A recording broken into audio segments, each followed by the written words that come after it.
का भइल बा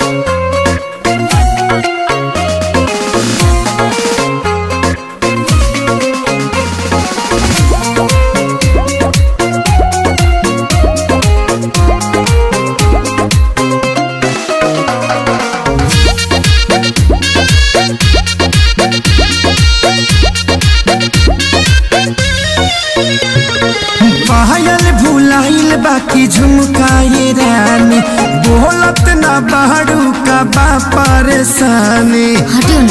अरे बोला का बात बा पायल भुलाइल बाकी झुमकाए रानी बोलत ना बाड़ू का बाटे परेशानी।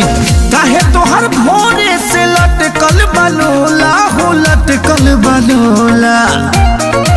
हाँ तो सुनी ना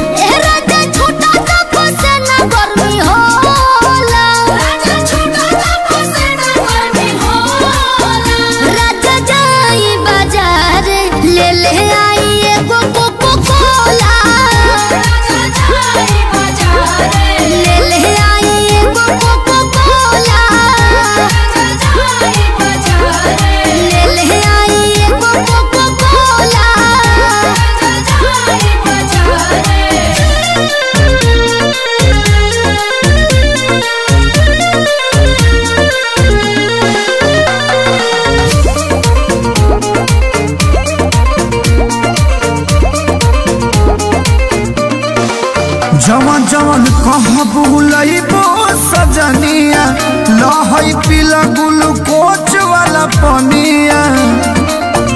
पिया हमरा के तू भुलावेला मीठा बोली के तोरा में दबावेला। लहई बेटा निखाल हो जमोला हो खाल हो जमोला। हाँ तो सुनी ना